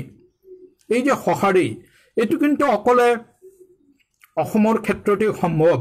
এই আতিথেয়তা, মানুহৰ প্ৰতি মানুহৰ ভালপোৱা, এই বস্তু কিন্তু অসমৰ বাহিৰতো ক'তো আপুনি নাপায়। মানে কিমান মানুহ, এই কুমুদ আছে, কুমুদ মোৰ খুব ঘনিষ্ঠ বন্ধু, কুমুদ খুব ভাল অসমীয়ালৈ, বাংলাৰ পৰা অসমীয়ালৈ অনুবাদ কৰি আছে।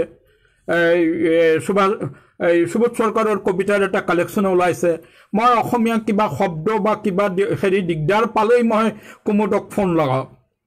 যে এই বস্তু আৰু বহুদিন আগতে আজি প্ৰায় মনমান 8-10 বছৰ হ'ব তেতিয়া এই হেৰি যোৰহাটৰ পৰা প্ৰাপ্তি ঠাকুৰ মই তেতিয়া গমেই নাপাওঁ প্ৰাপ্তি ঠাকুৰে মই অনুবাদ কৰি আছোঁ জানি মোক আপোনাৰ ভৱেন্দ্ৰনাথ শইকীয়া তাৰপিছত আপোনাৰ এই যোগেশ দাস আৰু কিছুমান ৰাইটাৰ বীৰেন্দ্ৰ কুমাৰ কিছুমান ৰাইটাৰৰ গল্প মোক জেৰক্স কৰি স্পীড পোষ্টত পঠাইছিলে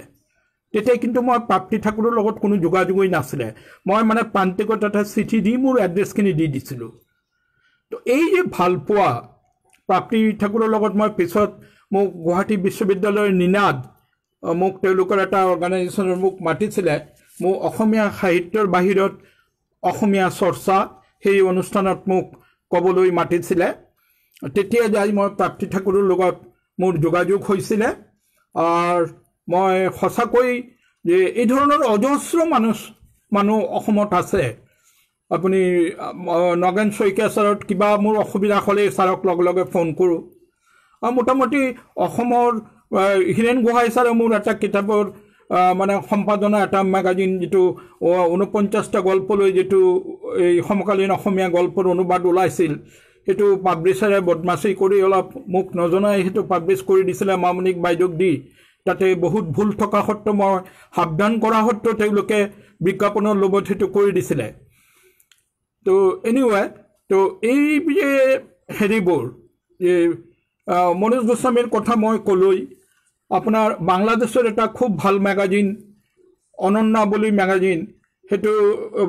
ঢাকা বাংলা একাডেমীৰ লগত জড়িত তাতে ভৱেন শইকীয়াৰ এটা গল্প সেই গল্পটো মানে তাতে অকলে গল্পটোৰ ইলাষ্ট্ৰেশ্যন ধুনীয়াকৈ ইলাষ্ট্ৰেশ্যন দি এটা হেৰি ওলাইছিলে মানুহে বৰ ভাল পাইছে তাৰপিছত আপোনাৰ দিলীপ বৰাৰ এটা গল্পৰ অনুবাদ ওলাইছে আৰু বহুতো এতিয়াতো ৰেগুলাৰলৈ বাংলাদেশত অনলাইনত মই অনুবাদ কৰি আছোঁ কবিতাৰ অনুবাদ খুব সোনকালে সৌৰভ শইকীয়াৰ এটা সাক্ষাৎকাৰ আৰু এই কৌস্তভমণি শইকীয়াৰ এটা সাক্ষাৎকাৰ ওলাব আৰু এটা ভাল কথা যে বাংলাদেশৰ এটা খুব ভাল পাব্লিছাৰৰ পৰা 30জন অসমীয়া গল্পকাৰৰ এটা জাষ্ট মোক ইমিডিয়েট বিচাৰিছিলে কাৰণ মই বেছি চিলেকশ্যন কৰাৰ বেছি সুযোগ নাপালোঁ মই তেতিয়া 30টা গল্প পঠাই অলৰেডি তেওঁলোকে কাভাৰ পেজ টেষ্ট কৰি চব কৰি মোক পঠাই দিছিলে কিন্তু লকডাউনৰ বাবে এইটো ব্লক হৈ গ'ল আকৌ মোক এই কেইদিন আগতে জনাই আছে সেই কিতাপটো লাহে লাহে আকৌ ওলাব তো এইদৰে বাংলাদেশৰ লগত এটা খুব ধুনীয়া যোগাযোগ গঢ়ি উঠিছে আৰু মইতো কিজানি ক'লোঁ যে 49টা গল্প লৈ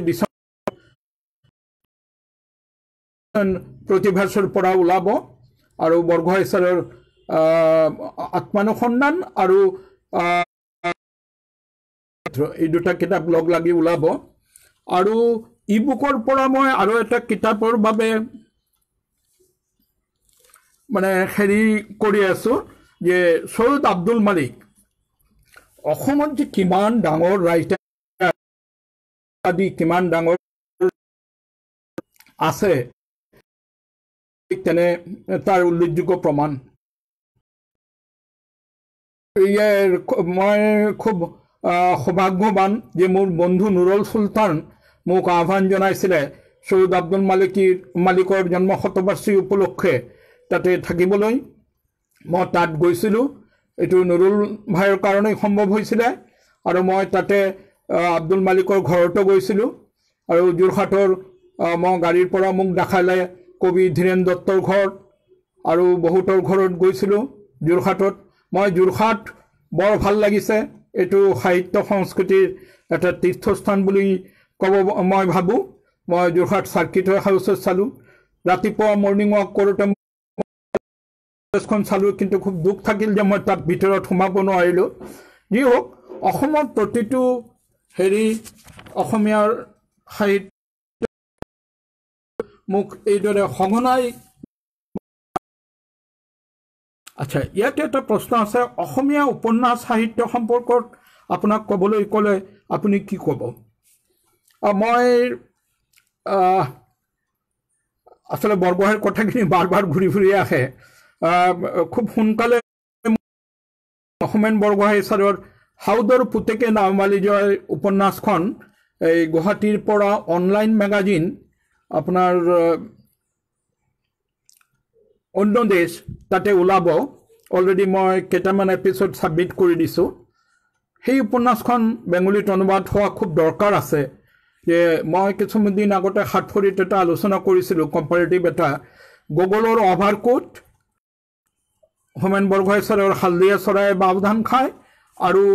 আপোনাৰ ৰবীন্দ্ৰনাথৰ 2 বিঘা জমি কবিতাৰ মাজত কাৰণ পৃথিৱীৰ শোষক আৰু শোষিতৰ কোনো পাৰ্থক্য নাই প্ৰতিটো দেশতে একেই তো সেই ক্ষেত্ৰত গুগলৰ আকাকী বাসমাতকিন আৰু বাওধান খায়ৰ ৰসেশ্বৰ আৰু ৰবীন্দ্ৰনাথৰ 2 বিঘা জমিৰ উপেন তার মাজত কোনো পার্থক্য নাই তিনিটা চরিত্র যেন এটা যুগসূত্রতা হি থিয় হয়েছে তো আপনার ইন্দিরা গোস্বামীর যখন উপন্যাস দতাল খাতির উয়েখোয়া খাওদা বা ছিন্নমস্তার মানুষ এই বা নীলকণ্ঠী ব্রজটা একটা অসাধারণ উপন্যাস যে এইটো বৃন্দাবনক লৈ যিবোৰ বিধৱাবোৰ নাৰীৰ জীবনেৰ যে দুঃখ বেদনা মামনি বাইদেউক কিমান গভীৰভাৱে প্ৰভাৱিত কৰিছিলে তাৰি প্ৰমাণ এই উপন্যাসবোৰ আৰু এই দতাল খাতিৰ উয়েখোৱা মই কম অসম্ভৱ সাহসিক উপন্যাস এজন গোস্বামী পৰিবাৰৰ মানুহ হৈ তেনেকৈ যি ধৰণে মানে তাৰ হেৰিবোৰ কিছুমান মামনি বাইদেউৰ প্ৰতিবাদী সত্তাটো যেনেদৰে গড়ি উঠিছে তাত সেইটো নিঃসন্দেহে প্ৰশংসাৰ মোৰ মনত পৰি যায় ভৱেন শইকীয়া ছাৰৰ অন্তৰীপ উপন্যাসৰ যেটো অগ্নিস্নান বুলি সিনেমা হৈছিল তাৰ মেনকা চৰিত্ৰৰ কথা কি অসাধাৰণ শক্তিশালী চৰিত্ৰ তাৰ লগতে হোমেন বৰগোহাঁই ছাৰৰ এই মৎস্যগন্ধা উপন্যাসৰ যেটো এই দলিত চৰিত্ৰ যেটো মেনকা অসম্ভৱ সাহসী চৰিত্ৰ এই চৰিত্ৰবোৰ আৰু আপোনাৰ এই অৰূপা পটংগীয়া কলিতাৰ যেটো মোৰ খুব প্ৰিয় উপন্যাস সেটো হল আপোনাৰ এই যে আপোনাৰ এই হেৰি বড় আন্দোলনৰ পটভূমিক লৈ হেৰি আপোনাৰ ফেলানী উপন্যাসখন আজি প্ৰায় 10-12 বছৰ আগতে মই কলিকতাৰ ইয়াতে সাহিত্য সেতু এটা মেগাজিন যৰ পৰা সম্ভৱতঃ অৰূপা বাইদেউক সম্বৰ্ধনা দিয়া হৈছিল সেই মেগাজিনত মই কিতাপখন ৰিভিউ কৰিছিলোঁ পৰৱৰ্তী কালত মোৰ বন্ধু এই আপোনাৰ ডিব্ৰুগড়ৰ তিনচুকীয়াৰ বন্ধুজনে মোৰ এইটো বঙালী অনুবাদ কৰিছে তেওঁ খুব ভাল অনুবাদ কৰে আৰু বঙালী নেটৰ ক্ষেত্ৰতো মানে ইণ্টাৰনেটত বাংলা ভাষাত লিখিবলৈ তেওঁ বহুতখিনি কন্ট্ৰিবিউশন আগবঢ়াইছে আৰু অসমীয়া সাহিত্য আৰু বাংলা সাহিত্যৰ মাজত অনুবাদ মানে এই সাৰ্থক অনুবাদেৰে এটা সাৰ্থক হেতু গঢ়িয়াই তোলাৰ বাবে তেওঁক মই শলাগ লৈছোঁ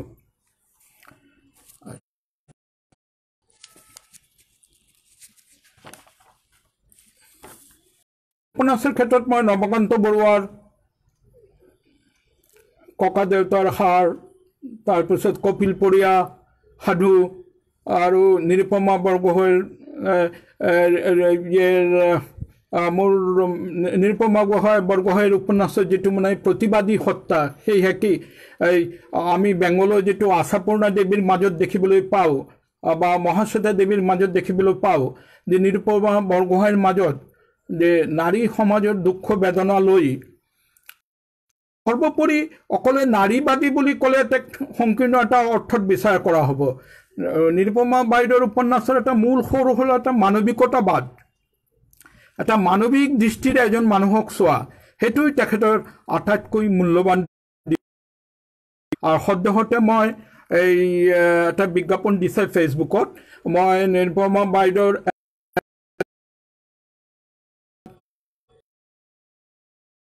সেইটো এই এটা বাংলা দৈনিক হেৰিত অনলাইন মেগাজিনত ধাৰাবাহিকভাৱে সোনকালেৰ পৰা ওলাব আৰু এই উপন্যাসটোৰ কথা হ'ল এইটো কথা খুব মনত এবাৰ অনুৰোধ কৰিছিলে তুমিতো অনুবাদ কৰি আছা তো আজি এই উপন্যাসখন যেতিয়া ধাৰাবাহিকভাৱে ওলাব তেতিয়া মই মামনি ৰয়ছম বাইদেউৰ কথা খুব মনত পৰি আছে আৰু অসমীয়া সাহিত্যৰ যিটো আটাইতকৈ ডাঙৰ দিশ মোক মানে খুব অনুপ্ৰাণিত কৰে আৰু ভাল পাওঁ সেইটো হ'ল অসমীয়া সাহিত্যৰ ক্ষেত্ৰত মহিলা লেখিকা বুলি মহিলাসকলৰ অৱদান আজি ধৰক অৰূপা পটংগীয়া কলিতা নিৰুপমা বৰগোহাঁই বা নিচিনা হেৰি আপোনাৰ এই অনুৰাধা শৰ্মা পূজাৰী তাৰপিছত আপোনাৰ এই মই তুষপ্ৰভা কলিতাৰ এটা উপন্যাস সৰসজ্জা পঢ়ি বৰ ভাল পাইছিলোঁ আৰু বহুত উপন্যাসৰ কথা কোৱা নাই যেনে দিলীপ বৰাৰ কলিজাৰ আই মোৰ খুব প্ৰিয় উপন্যাস এইটো এটা অসমৰ মানে এটা টাৰ্মইল যেটো সময় যে বিদেশী আন্দোলন যে তাৰ মূলটো সৰি ডিষ্টাৰ্ব হৈ গৈছিল অলপ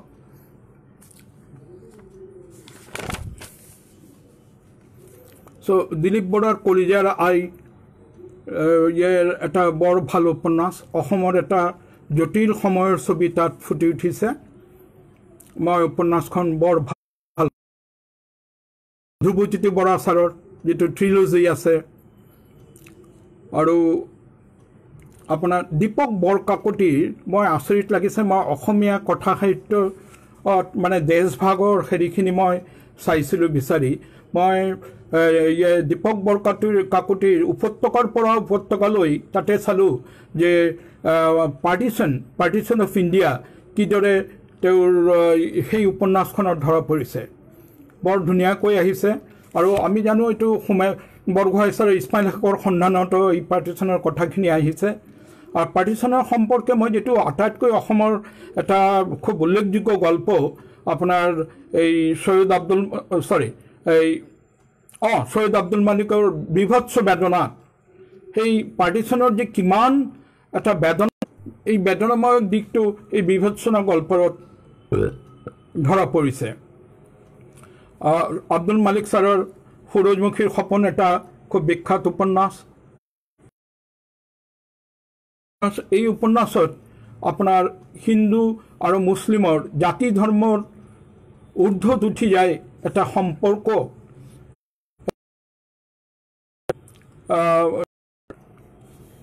এনে এটা উপন্যাস আছিলে আপোনাৰ বাংলাত এই অমরেন্দ্র ঘোষের চরকাশন নামের এটা উপন্যাস সেই উপন্যাসত কোয়া হয় যে সেই উপন্যাসটো পাঠ কৰি য'ত মানে সাম্প্ৰদায়িক দাঙ্গা হৈছিলে সেই উপন্যাসটো পাঠ কৰাৰ ফলে সাম্প্ৰদায়িক দাঙ্গা বন্ধ হৈ গৈছে তো এই এনেদৰ সৈয়দ আব্দুল মালিকৰ কিছু গল্প কিছু এই যে উপন্যাস সূৰজমুখীৰ স্বপ্ন এই উপন্যাসবোৰ যে অসমীয়া হিন্দু মুছলমানৰ মাজত এটা সাম্প্ৰদায়িক সম্প্ৰীতি গঢ়ি তোলাৰ বাবে এটা উল্লেখযোগ্য গৰিহণা ৰাখিব পাৰে বুলি মই ভাবোঁ আসলে সৈয়দ আব্দুল মালিকৰ চৰ্চাত খুব প্ৰয়োজন আমাৰ এই জটিল সময়ত সৈয়দ আব্দুল মালিকৰ গল্প উপন্যাসবোৰ পাঠকে যিমানেই পাৰে আমি ভাবোঁ যে আমি অসমৰ বহুতবোৰ সমস্যা আঁতৰাই আহিবলৈ সক্ষম হ'ম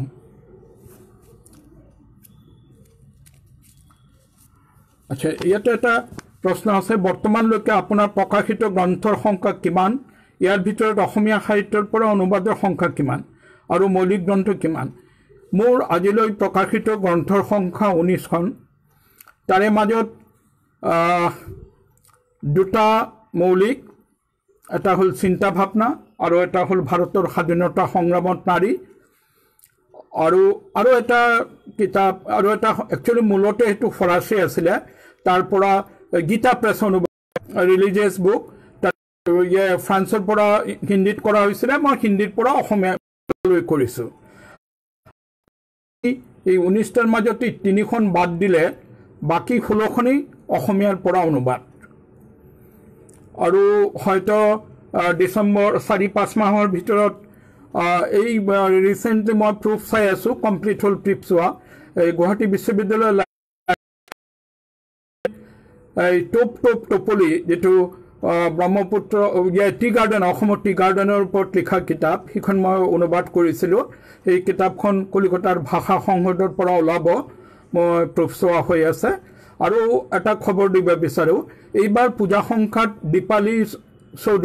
দীপিকা চৌধুৰীৰ যেটো এই 75 সিপাৰে এই গল্পটো এতিয়া শুনা নাছিলো মোৰ তাতে কিন্তু বৈদ্য পঠোৱা বহুদিন পঢ়ি আছিল মই পঢ়ি ইমান ভাল পাইছো যে এইবাৰ এই পূজা সংখ্যা অনুবাদ পত্ৰিকাত দীপিকা বাইদেউৰ সেই গল্পটো ওলাই আছে প্ৰতি বছৰে মই অনুবাদ পত্ৰিকাত হাৰ্ডিয়া সংখ্যাটো থাকেই যোৱা বছৰ বুট কৰি উপাসনা শইকীয়াৰ আছিল তাৰ আগত গীতালি বৰুৱাৰ ওলাইছে সৌৰভ শইকীয়াৰ কবিতা মানে যোৱা 10 বছৰত ঢেল প্ৰতিটো সংখ্যাতে মোৰ ত্ৰৈমাসিক ম্যাগাজিন মোটামুটি প্ৰত্যেক সংখ্যাতেই থাকে ইয়াতে মই তপন দাসক দেখা পাইছো তপন দাসৰ এটা গল্প মই অনুবাদ কৰিছিলো হেতু মোৰ ত্ৰিপুৰাৰ পৰা যেটো কালেকচন ওলাইছিল তাতে আছে আৰু সেই ষ্টৰীটো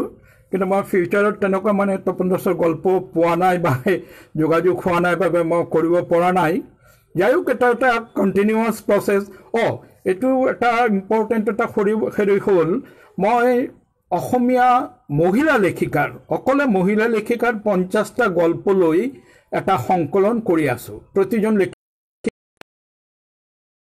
সংকলনটো মোটামুটি হৈ গৈছে মই আৰম্ভ কৰিছে একদম 1901 চনৰ চন্দ্ৰপ্ৰভা শইকীয়ানীৰ পৰা তাৰ পৰা আজিলৈ 50 জন লেখিকাৰ 50টা গল্প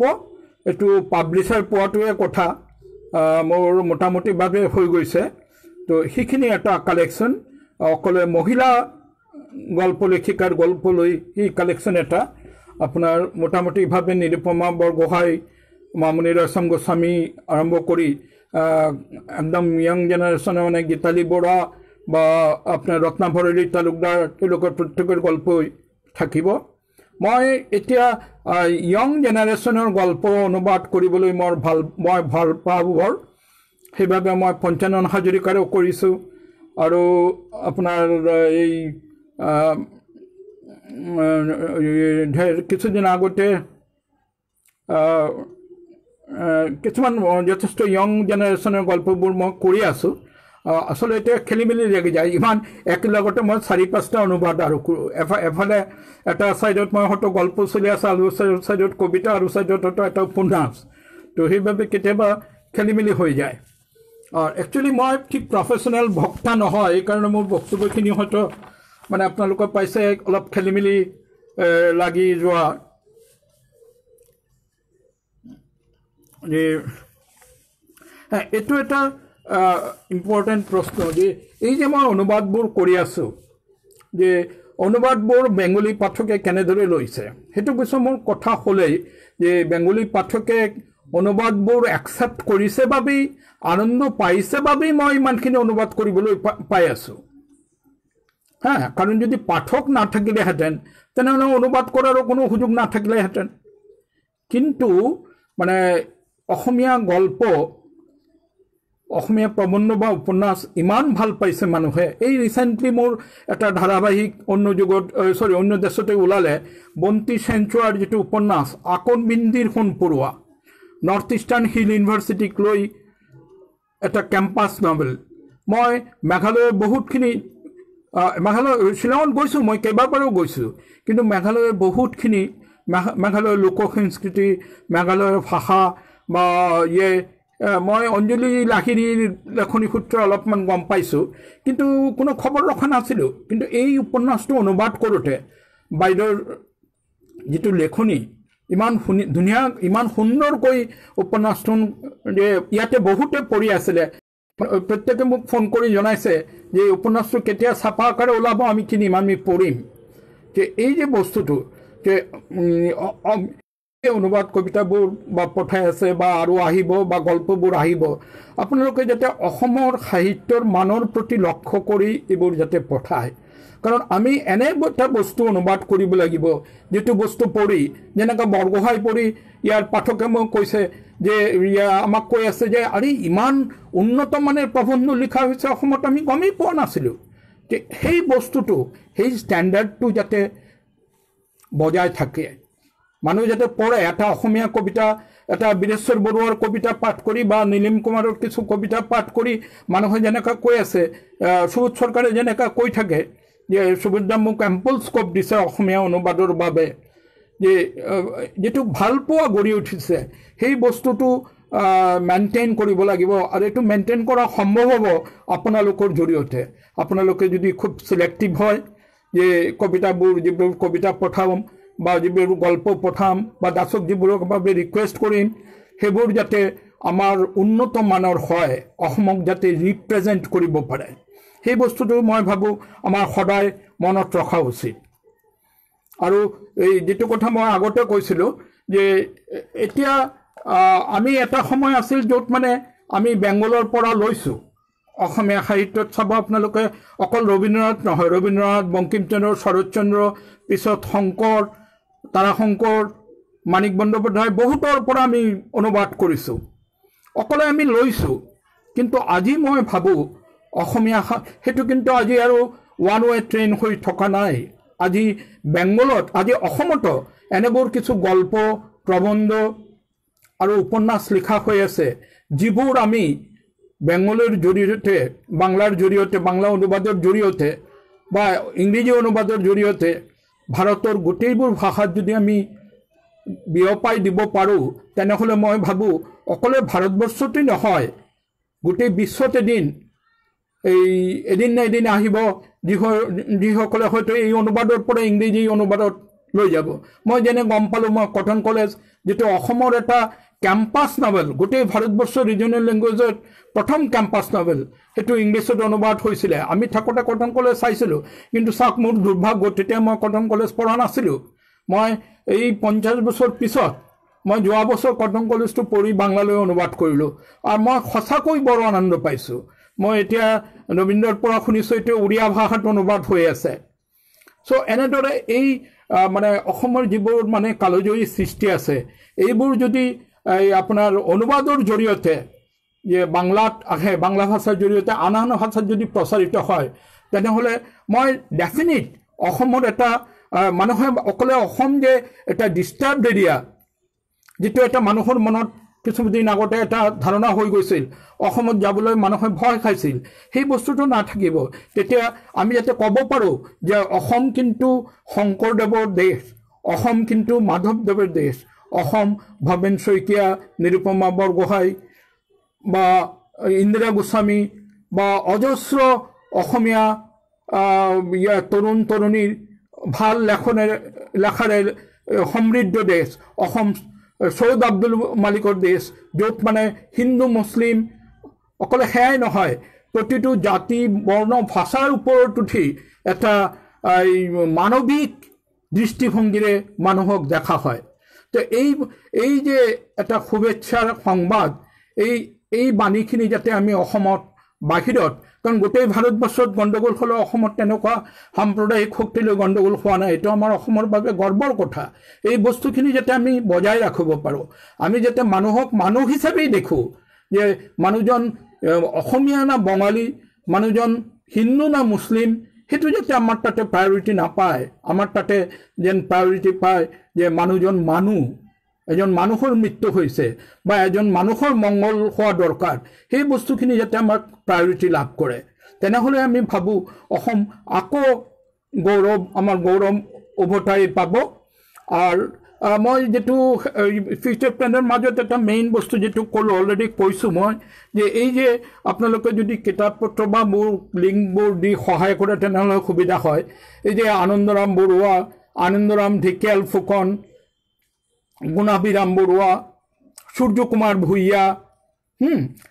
তাৰপিছত আপোনাৰ চন্দ্ৰপ্ৰভা শইকীয়ানী, মই যেতিয়া আপোনালোকে জানে বেংগলত এটা খুব জনপ্ৰিয় চিৰিয়েল এটা চলি আছে, ভাৰতবৰ্ষৰ প্ৰথম মহিলা ডাক্তৰ কাদম্বিনী বসুক লৈ ধুনীয়া চিৰিয়েল এটা চলি আছে এবং খুব জনপ্ৰিয় হৈছে মই চিৰিয়েলটো চাওঁতে প্ৰথমতে মোক ষ্ট্ৰাইক যিটো কৰিলে যে আমি অসমত এই আপোনাৰ চন্দ্ৰপ্ৰভা শইকীয়ানীক লৈ কিয় এনেকুৱা এটা চিৰিয়েল কৰিব পৰা নাই চন্দ্ৰপ্ৰভা শইকীয়ানীৰ কাদম্বিনী বসুতকৈ কোনো অংশই কিন্তু কম কণ্ট্ৰিবিউশ্যন নাছিলে অসমৰ সামাজিক জীৱনত শৈক্ষিক ক্ষেত্ৰত ইভেন ভাৰতৰ সামাজিক জীৱনতো শৈক্ষিক ক্ষেত্ৰতো চন্দ্ৰপ্ৰভা শইকীয়ানীৰ কোনো কম কণ্ট্ৰিবিউশ্যন নাছিলে কিন্তু ক'ত আমিতো চন্দ্ৰপ্ৰভা শইকীয়ানীক লৈ কোনো ভাবা নাই নিৰুপমা বাইদেউ উপন্যাস লিখিছে বা আপোনাৰ এই আপোনাৰ অঞ্জনী শৰ্মা বাইদেউৰ কিতাপ আছে পুষ্পলতা দাসৰ কিতাপ আছে মই চন্দ্ৰপ্ৰভা শইকীয়ানীক লৈ আখপাতৰ এটা বেংগলী কিতাপ লিখিম তো এনেদৰে অসমৰ যিবিলাক গৌৰৱ কঢ়িয়াই আনিছে আমাৰ বাবে সেই গৌৰৱৰ কথাবিলাক অকলে অসমৰ ভিতৰত সীমাবদ্ধ নাৰাখি আমি যাতে বাহিৰত ক'ব পাৰোঁ চাওক আমাৰ অসমখিনি কিন্তু ভাৰতবৰ্ষৰ আন ঠাইৰ পৰা কোনো অংশই কম নহয় শিক্ষা চৰ্চাৰ ক্ষেত্ৰত যিকোনো ক্ষেত্ৰত কৃষ্ণকান্ত সন্দিকৈ ইমানকেইটা ভাষা জানিছিল ইমান ডাঙৰ স্কলাৰ আছিল আনন্দৰাম বৰুৱা ইমান ডাঙৰ স্কলাৰ আছিল সূৰ্য কুমাৰ ভূঞা ৰবীন্দ্ৰ কবিতা পাঠ কৰি ছাৰ গুৰুদাস বন্দ্যোপাধ্যায়ৰ পৰা পুৰস্কাৰ পাইছিল এইবোৰ গৰ্বৰ কথা আমি কোনো নকওঁ আমি কি কওঁ আমাৰ মাজত কিছুমান যিটো মানে হিংসাত্মক দুই এটা কোনোবা ঠাইত পলিটিকেল সেইবিলাক কথা আমি ডাঙৰকৈ ফ'কাছ কৰোঁ কিন্তু এই যে মিলনৰ সম্পৰ্কৰ কথা এইবিলাক মৈত্ৰীৰ কথা এইবিলাক কথা আমি নকওঁ এইবিলাকেই বাহিৰত আনিব লাগে যে এইবিলাক কথাই আমি বাহিৰত বিয়পাই দিব লাগে আৰ আজি গ্ৰন্থৰ সুভাষ যেটো মোক সুযোগ দিলে তেওঁলোকে যেটো কাম কৰি আছে যে বাংলাৰ প্ৰমোদ চৌধুৰীৰ বই পঢ়া নামে এটা প্ৰবন্ধ আছে প্ৰমোদ চৌধুৰী কিতাপক কৈছিলে মনৰ হাস্পাতাল লাইব্ৰেৰীক কৈছিলে মনৰ হাস্পাতাল যে আমাৰ যেনেকুৱা ফিজিক্যাল কিবা প্ৰবলেম হলে যেনেকুৱা হাস্পাতালত যাবলগীয়া হয় ডাক্তাৰ দেখিবলগীয়া হয় তেনে আমাৰ মনক উন্নত কৰাৰ বাবে আমাৰ লাইব্ৰেৰি দৰকাৰ আমাৰ কিতাপ পড়া দৰকাৰ যেটো বস্তু হোমেন বৰগোহাঁই বা সম্প্ৰতি আপোনাৰ অমৰজ্যোতি চৌধুৰীৰ আন্দোলনত বা আপোনালোকৰ যেটো যে গ্ৰন্থৰ সুভাষ যেটো এটা ডাঙৰ এটা যাত্ৰা শুৰু কৰি আছে কিতাপ পঢ়াৰ হেবিট গাঁৱে গাঁৱে কিতাপক লৈ যাওয়াৰ যেটো কিতাপ পঢ়াৰ হেবিট গঢ়ি তোলাৰ বাবে আপোনালোকে যেটো কৰিছে সেইটো এটা ডাঙৰ পদক্ষেপ আৰ এটো সদায় যে ভাল বস্তু হয়তো মানুহে একসেপ্ট কৰিবলৈ অলপ সময় লয় কিন্তু সেইটো বস্তু কিন্তু পাৰ্মানেন্ট বস্তুটো আপোনালোকে যদি এনেকা ভাল সদিচ্ছাবোৰ আজি নহলো কালি হয়তো মানুহে একসেপ্ট কৰিব আপোনালোকে ফলোৱাৰ্স পাব আপোনালোকে হেৰি হ'ব আহক আমি অসমৰ গোটেইবোৰ মানুহ মিলি যে হেৰি অসমৰ সাহিত্যৰ বাবে অসমীয়া সংস্কৃতিৰ বাবে আমি একেলগতে আমি কাম কৰি যাওঁ আপোনালোকে ভাল গল্প এটা পঢ়িলে ভাল কবিতা পঢ়িলে যদি ভাবে এইবোৰ অনুবাদ মোৰ ক্ষমতা কিন্তু খুব লিমিটেড মই আসলে অসমীয়া চৰ্চা মই যেতিয়া কটনত পঢ়িছিলোঁ টোপনি শব্দটো গম পোৱা নাছিলোঁ মই যে উঠি কম যে বাইদেউ মই অসমীয়া বুজি পাওঁ সেইটো বস্তু জনা নাছিলোঁ মোৰ অসমীয়া সাহিত্যৰ চৰ্চা বৰগোহাঁইৰে আৰু এইটো কলিকতা অহাৰ পিছত তো মই আজি কন্টিনিউয়াসলি আজিকালি মই অসমীয়া পঢ়ি আছোঁ বা হেৰি কৰি আছোঁ মই আগতেই কৈছোঁ যে এই যে কলেজ লাইফত বা ইউনিভাৰ্চিটি লাইফত বা সৰু থাকোঁতে মই যে অসমীয়া পঢ়া নাছিলোঁ তাৰ বাবে মই প্ৰায়শ্চিত্ত কৰি আছোঁ এতিয়া যে যিমান দূৰ সম্ভৱ অসমৰ মই উৰিয়া ভাষাটো শিকাৰ চেষ্টা কৰি আছোঁ উৰিয়া পঢ়িবলৈ পাৰোঁ যে অসম বাংলা উৰিষ্যা এই তিনিটা ভাষাৰ মাজত যদি আমি এটা ধুনীয়াকৈ এটা যুগসূত্ৰ গঢ়ি তুলিব পাৰোঁ উৰিয়া ভাষাৰ ভাল কিতাপবোৰ অসমীয়ালৈ অনুবাদ কৰা অসমীয়া ভাষাৰ অনুবাদবোৰ বাংলা আৰু উৰিয়া ভাষাত অনুবাদ কৰা তেনেহ'লে অন্তত এই তিনিটা ভাষাৰ মাজত এটা মৈত্ৰীৰ সম্পৰ্ক এটা গঢ়ি উঠিব আৰু এইটো খুব সম্ভৱ এইটো সাউথৰ ভাষাত হয়তো বহুত প্ৰব্লেম হ'ব কিন্তু এই মোৰ বন্ধু এজন যোৰহাটতে থাকে যে ৰাগন যে তেওঁতো মালায়ালম জানে তেওঁৰ ওচৰত মোৰ বহুত দাবী তেওঁ অসমীয়া ভাষাৰ যিবোৰ শ্ৰেষ্ঠ সৃষ্টি সেইবিলাক মালায়ালমত লৈ যাওক মালায়ালমত হেৰি কৰক মালায়ালমৰ যিবোৰ ভাল ভাল অনুবাদ আছে সেইবিলাক অসমীয়াত লৈ আহক আৰু তেওঁ কিছুমান ফলোৱাৰ্ছ গঢ়ি তোলক মই যদি তাতে থাকিলোহেঁতেন মই তেওঁৰ ছাত্ৰ হৈ গ'লোহেঁতেন মই সঁচাকৈ যে মোৰ খুব দুখ হয় যে মই সাউথ ইণ্ডিয়ান লেংগুৱেজ এটা শিকিব নোৱাৰিলোঁ মই ইয়াতে চেষ্টা কৰিছিলোঁ মই এই আপোনাৰ এই ৰবীন্দ্ৰ ভাৰতী ইউনিভাৰ্চিটিত গৈছিলোঁ এডমিশ্যন ল'বলৈ মালায়ালামত কিন্তু মোক ক'লে চৰি আমাৰ ষ্টুডেণ্ট নাই কাৰণে মই ডিপাৰ্টমেণ্টটো বন্ধ কৰি দিবলগীয়া হৈছে চ' মই কোনো সুযোগ পোৱা নাই ইয়াতে শিকিবলৈ বা ইয়াতে আপোনাৰ মণিপুৰী শিক্ষাৰ বা ইভেন আপোনাৰ বড়ো ভাষা শিক্ষাৰো আমাৰ ইয়াতে কোনো সুযোগ নাই আনফৰ্চুনেটলি CIL এৰ কোনো ইনষ্টিটিউট ইয়াতে নাই ভুৱনেশ্বৰত আছে আৰু গুৱাহাটীত আছে কলিকতাত নাই মই তেওঁলোকৰ লগত কথাও পাতিছিলোঁ যে কলিকতাত এটা খোলাৰ বাবে কিন্তু সেইটো নহ'ল যে এই বস্তুটো মই আচৰিত লাগে কলিকতাৰ নিচিনা এটা সাংস্কৃতিক ঠাইত মানে য'ত মানে অসমীয়া শিক্ষাৰ বা মণিপুৰী শিক্ষাৰ বা উৰিয়া শিক্ষাৰ কোনো অফিচিয়েল কোনো হেৰি নাই গোলপাৰ্কত শিকোৱা হয় মালায়ালামটো শিকোৱা হয় আৰু বাকী ফৰেন লেংগুৱেজবিলাক মেইনলি ইম্পৰ্টেঞ্চ দি শিকোৱা হয় কিন্তু অসমীয়া কওক বা উৰিয়া কওক বা আপুনি মণিপুৰী কওক নেপালী কওক এইবোৰ লেংগুৱেজ শিকাৰ কোনো সুবিধা নাই এই বস্তুটো আমি আমাৰ পলিটিকেল লিডাৰবিলাকে মন্ত্ৰীসকলে এই হেৰিৰ কথা কয় সংহতিৰ কথা কয় কিন্তু সংহতি কেনেকৈ আহিব জাতীয় সংহতি কেনেদৰে আহিব আমি যদি আপোনাৰ ভাষাই যদি গম নাপাওঁ আপুনি মই কিবা ক'লে আপুনি যদি বুজি নাপায় তেনেহ'লে আমাৰ দুটাৰ মাজত কেনেকৈ মধুৰ সম্পৰ্ক গঢ়ি উঠিব কওকচোন তো গতিকে আমি যদি জাতীয় সংহতি সত্যি জাতীয় সংহতি বিচাৰোঁ আমি যদি বিচাৰোঁ যে অসমীয়া প্ৰতিটো ভাৰতবৰ্ষৰ প্ৰতিটো ভাষাৰ মানুহে প্ৰতিটো ভাষাৰ লগত এটা যোগসূত্ৰ স্থাপন কৰিব এটা প্ৰেমৰ সম্পৰ্ক গঢ়ি উঠিব কাশ্মীৰৰ এজন মানুহ গল্পকাৰ এজনে কি ক'ব বিচাৰিছে সেইটো আমি বুজাৰ চেষ্টা কৰিম মালায়ালাম এটা ভাষাত মানুহে কি ক'ব বিচাৰিছে সেইটো আমি বুজাৰ চেষ্টা কৰিম মণিপুৰী ভাষাত এটা নৰ্থ ইষ্টত বহুত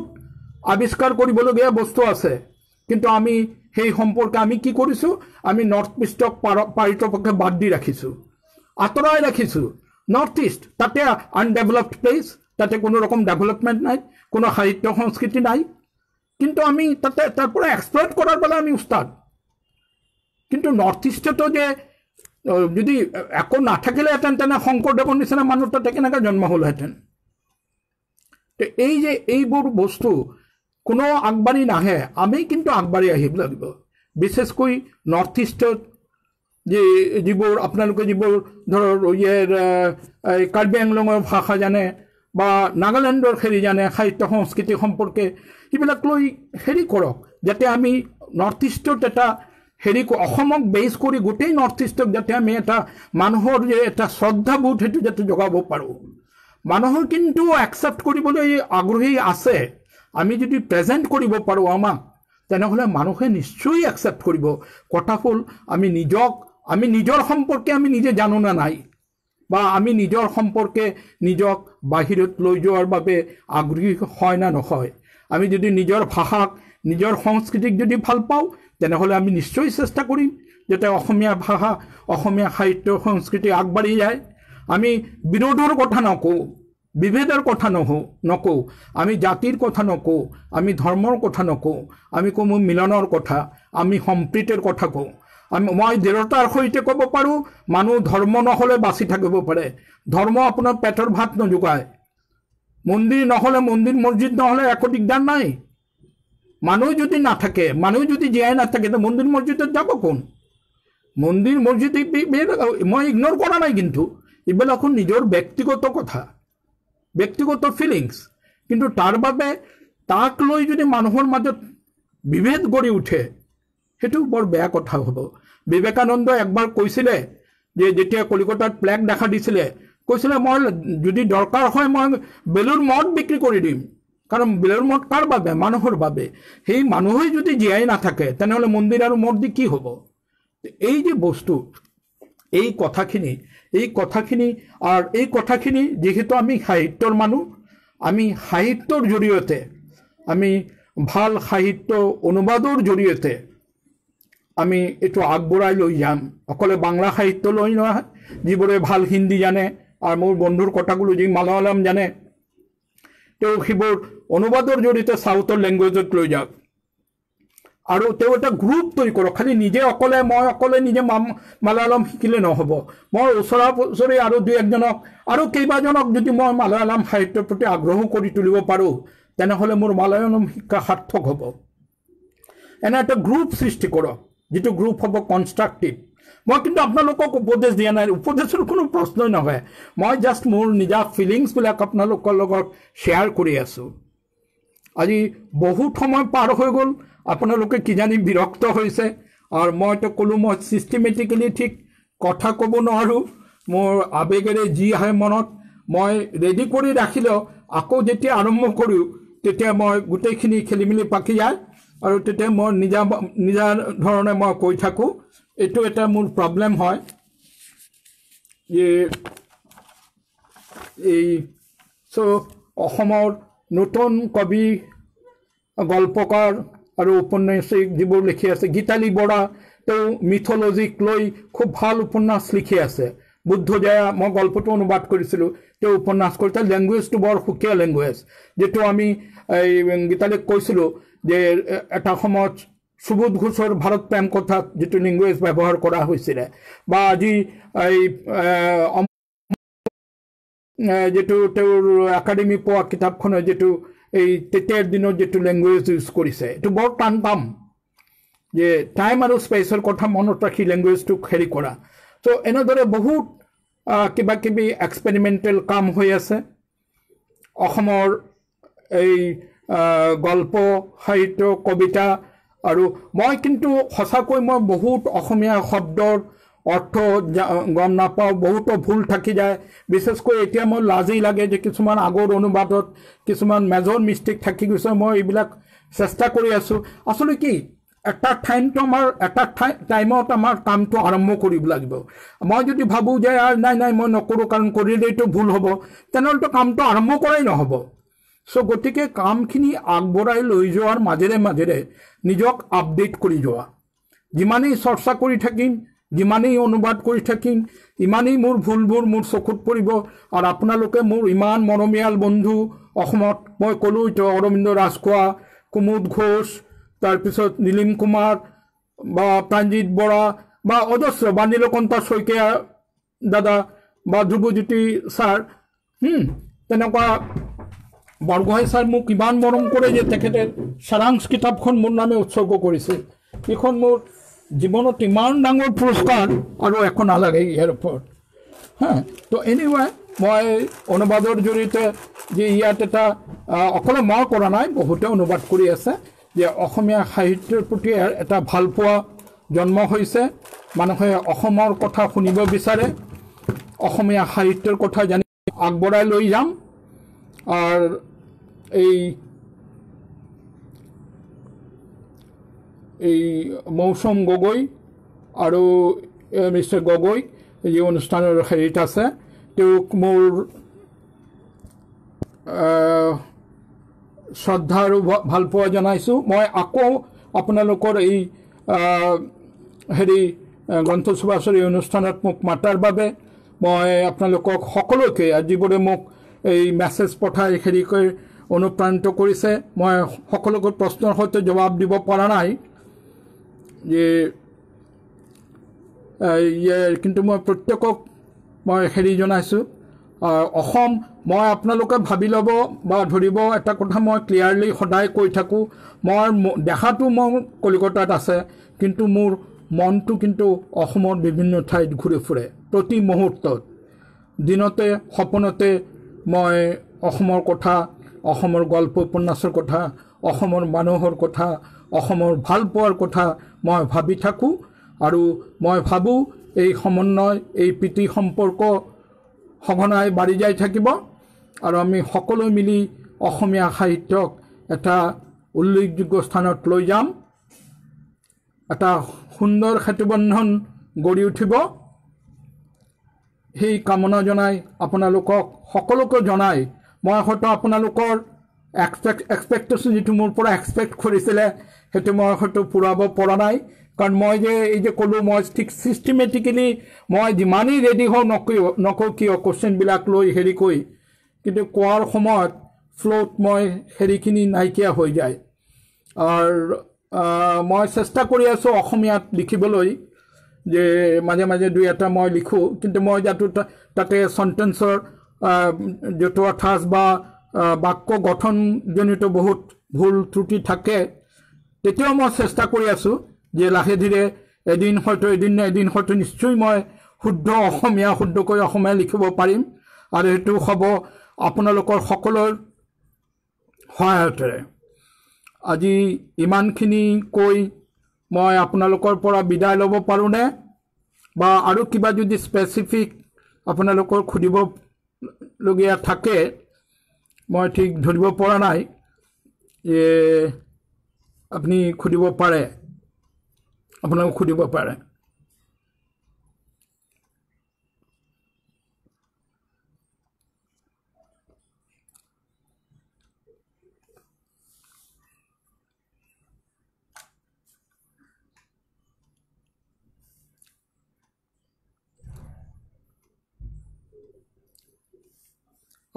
মই কৈ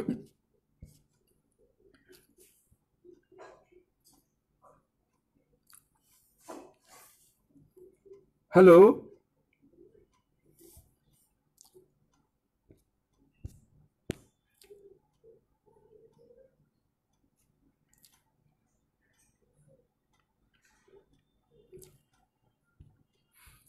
এজনে সুধিছে আপুনি হোমেন বৰগোহাঁই ছাৰৰ গল্পবোৰ বস্তুবোৰ অনুবাদ কৰি আছে নেকি হোমেন বৰগোহাঁইৰ 50টা প্ৰবন্ধ অনুবাদ কৰিছোঁ মই আজিলৈ তাৰ মাজত 7টা প্ৰবন্ধ লৈ 7 এটা কালেকশ্যন ওলাইছিলে জীৱন সাধনা আৰু সম্প্ৰতি 17টা প্ৰবন্ধ লৈ আকৌ বৈয়াৰহাটৰ পৰা ইবুক ওলাইছে তাৰ আগতে এইটো প্ৰিণ্ট আউট ওলাইছিলে আৰু সম্প্ৰতি আগামী ডিচেম্বৰত তেখেতৰ মোৰ জীৱন এখন যুদ্ধক্ষেত্ৰ বাংলা অনুবাদ ওলাব আৰু বৰগোহাঁইৰ আৰু কিছুমান এই হালদিয়া চৰাই বাওদান খয় ধাৰাবাহিকভাৱে ওলাই আছে মৎস্যগন্ধা অলৰেডি আগতে অনুবাদ কৰিছিলোঁ তো মোৰ ইচ্ছা আছে বৰগোহাঁইৰ মূল প্ৰবন্ধবোৰ গোটেইবোৰ মই বাংলালৈ অনুবাদ কৰিম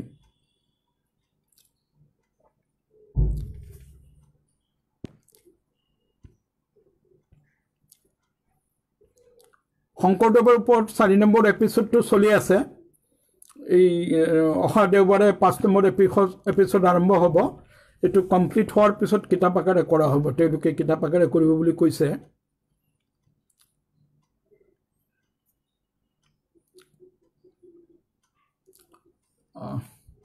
মই ইয়াতে সামৰো নেকি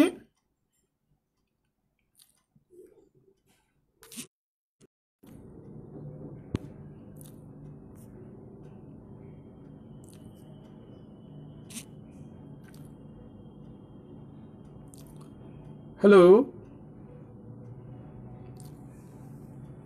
মই ইয়াতে সামৰিম নেকি